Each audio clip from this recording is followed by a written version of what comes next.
দর্শক শুভেচ্ছা। ২১ টেলিভিশনের নিয়মিত আয়োজন জনতার কথা অনুষ্ঠানে আপনাদের স্বাগত জানাচ্ছি। আমি আসিফ সুমিত। আপনারা জানেন সমসাময়িক ইস্যুতে সাধারণ মানুষের মতামত তুলে ধরতে আমাদের এই আয়োজন। আমাদের প্রত্যাশা দেশের শক্তিশালী গণতন্ত্র, আমরা চাই সরকারকে সহায়তা করতে। দর্শক, ১৬৮ দিন পরে দুদকের চেয়ারম্যান এবং কমিশনার নিয়োগ হয়েছে। মূলত দীর্ঘদিন পরে দুদক পূর্ণাঙ্গ রূপে ফিরে এসেছে, কিন্তু দুর্নীতি বন্ধে কার্যকর তারা কতটা ভূমিকা রাখতে পারবেন, আর তাদের কাছ থেকে কি ভূমিকা প্রত্যাশা করেন সাধারণ মানুষ, জেনে নেব তাদের কাছ থেকেই। রাজনৈতিক একটা প্রভাব থাকে সবসময় দুদকে। তো আমরা সাধারণ মানুষ হিসেবে দাবি রাখবো যে দুদককে সম্পূর্ণরূপে স্বাধীন এবং তারা যাতে সম্পূর্ণরূপে কাজ করতে পারে এই ব্যাপারটা। আর দুর্নীতি বন্ধে আমার মনে হয় যে সরকারি অফিসগুলোতে ডিজিটাল সেবা নিশ্চিত করা যেতে পারে, যেখানে ডিজিটালি লেনদেন হবে, সুদ ঘোষের ব্যবহারটা কমবে এবং আমাদের পাচারকৃত অর্থগুলো ফিরিয়ে নিয়ে আসার জন্য আন্তর্জাতিক সহায়তার মাধ্যমে যদি সেল গঠন করা হয় এবং অন্যান্য যে আমাদের উন্নয়নমূলক কার্যক্রম আছে সেখানে যদি নিয়মিত মনিটরিং সেল গঠন করা হয়।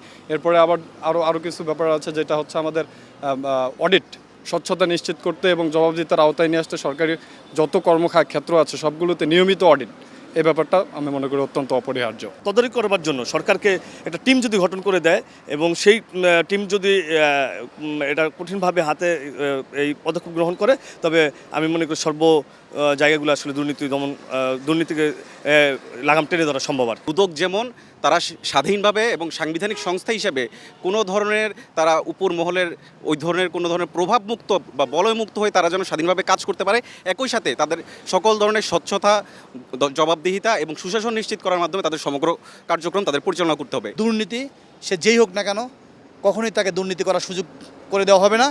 এই দেশটা আমাদের সবার। দুর্নীতি দমন কমিশন বা বাংলাদেশের দুর্নীতির চিত্রতা জনগণের সামনে তুলে ধরা হয়। দুর্নীতি দমন কমিশনকে শক্তিশালী করার জন্য তাকে স্বাধীন এবং স্বচ্ছভাবে কাজ করতে দিতে হবে। যেটা দেখেছি বিগত সরকারের সময়, এটা টোটালি একটা রাজনৈতিক একটা কমিশন হয়ে গেছিল। এটা থেকে বেরিয়ে এসে জবাবদিহিতা এবং স্বচ্ছতার জায়গা থেকে জনগণের কাছে এটা সুন্দরভাবে উপস্থাপন করতে হবে যে কি কাজ করলো, সেটা অনলাইনে হোক বা বিভিন্ন মাধ্যমে, পেজের মাধ্যমে, জনগণের মাধ্যমে প্রকাশ করতে হবে, পেশ করতে হবে। দুদককে তাদের কাজের স্বচ্ছতা এবং জবাবদিহিতা এটা নিশ্চিত করতে হবে এবং সরকারকে এই বিষয়ে দুদককে সাহায্য সহযোগিতা করতে হবে। শুধু মামলা এবং ঘুষ দিয়ে এগুলাকে বন্ধ করে রাখা যাবে না। সরকারকে সবসময় দুর্নীতি দমন কমিশনকে স্বাধীন, সার্বভৌমত্বভাবে এবং দুদক কমিশন যে আছে তাকে স্বাধীনভাবে কাজের মাধ্যমে নিশ্চিত করতে হবে। দুর্নীতি আগে ছিল, এখন হয়তো বা সরকার আসাতে কিছুটা কমছে। প্রধানমন্ত্রীর কাছে আমাদের আহ্বান থাকবে প্রত্যেকটা জায়গায় যাতে দুর্নীতি মুক্ত হয় এবং আমরা জানি সবসময় যাতে দুর্নীতি মুক্ত বাংলাদেশ গড়ে। বড় বড় প্রজেক্ট, বড় বড় দুর্নীতি এবং তাদের যত প্রেতাত্ম আছে এখনও দুর্নীতিবাদ যারা, তারা এখনও সরকারি তাদের স্থানে তারা বসে রয়েছে। তো এইভাবে সরকারের এত দ্রুত সম্ভব না যে দুর্নীতি দমন করা। আগে তাদের এই সরকারের বিগত বছরে যে সরকারি পেতাত্তা ছিল, এই দুর্নীতিবাজগুলোরে আগে বিদায় করতে হবে।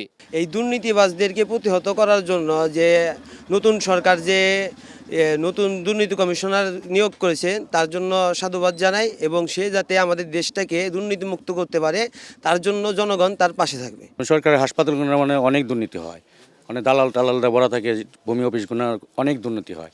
সেখানে আগের থেকে যারা পূর্বে চাকরিযুক্তভাবে আছেন তারাই এখন এইভাবে বসে রয়েছে। এই জন্য মনে হয় দুর্নীতিটা কন্ট্রোল করা পারতেছে না। আমরা আশাবাদী এই সরকারের ট্রেন অতি শীঘ্রই দুর্নীতি নিয়ন্ত্রণে আসবে। দুর্নীতির সাথে সব কর্মকর্তারা সবাই জড়িত ছিল।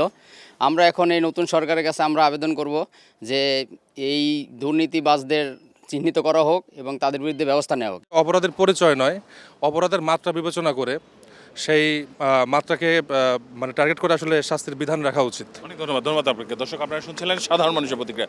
সাধারণ মানুষ কিন্তু তাদের ভাবনাগুলো অসাধারণ, তাদের চিন্তা অনেক সূক্ষ্ম ও গভীর। দর্শক, জনতার কথা দেখতে প্রতি শনি, রবি, মঙ্গল এবং বুধবার চোখ রাখুন ২১ টেলিভিশনে। সঙ্গে থাকবো আমি আসিফ সুমিত।